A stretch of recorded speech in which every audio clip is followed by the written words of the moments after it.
Pizza! It's not a yell. This man was trying to explain to me about how to cut on the outside edge.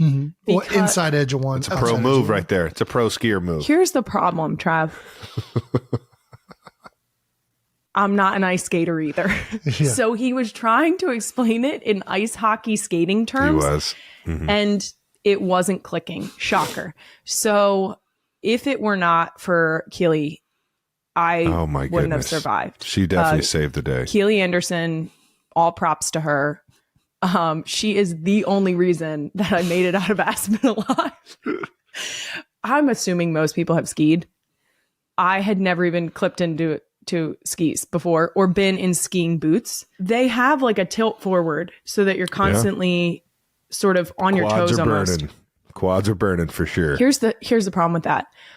If you try to sit down, your butt does not touch the ground. Nope. I found that out the hard way when I got off the ski lift and immediately tried to bail onto my ass. Can't go back. You got to go side. No. I must have been in a aerodynamic, like fully folded down aerodynamic position for a good 10 seconds before I was like, it's not working, and had to bail out sideways. There you go. Yeah. Golly. That was the moment I should have turned around. I should have gotten my ass right back on that ski lift. But the problem is that I love a challenge. Yes. I love a challenge. See? And if someone's like, physically, you should be able to do this, I'm like, then I can do it. And that is exactly what happened. And you did it. And you did it. I will say, I think you said it took me 45 minutes to get down that mountain. I think you were being generous. I think it took me like a good hour, maybe a little more. I was being extremely generous. Kylie, we got to the bottom of the hill 45 minutes before you did. That's what I'm saying. That's what I'm saying. I think, I'll tell you what, I had like 5 beers by the time I was at the bottom of that hill when we finally saw you like in plain sight coming down. You know what? That was the worst. That was the scariest part because that's where everybody, all of the hills like merged, and I was like, "There's a lot of traffic at the bottom of this. I don't know how she's gonna handle this." I'm not gonna lie. I got out the binoculars and was ready for some action. There was one period. There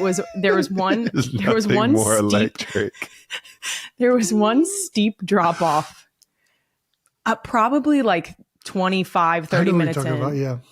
And it was a pretty short, short part of the hill. Yeah. But I think it's where we had like it was a mountain. We need to stop calling it a hill. Okay.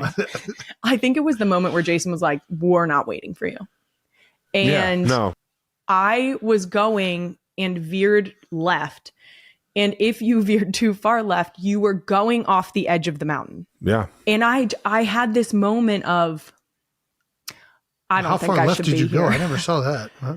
It was like I remember it was this. a drop off. I do remember this. It was trees and then a drop off. It was a steep ass drop off too. I remember that. Yes. And that was the moment I went sideways on the edge of the mountain and looked up at the clouds and was like, I think I should have gotten back on the ski lift. Not to mention, I've had, like Jason said, I was in pizza the whole way down. I've had 2 hip surgeries.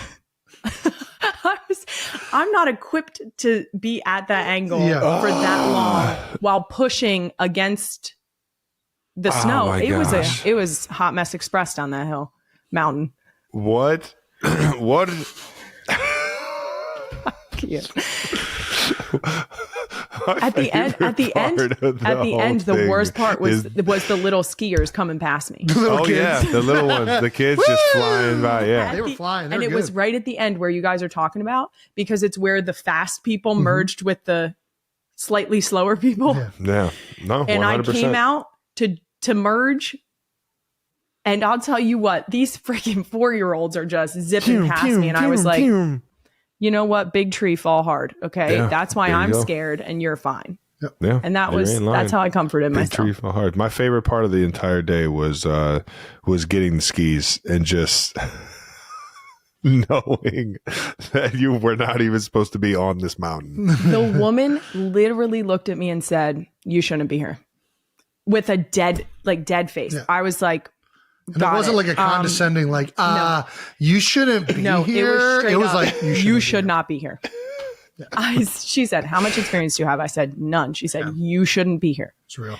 And then I sort of glanced around at the 8 other people that we were with and was like, well, they're not leaving, so I'm not leaving. And if you can't beat them, join them.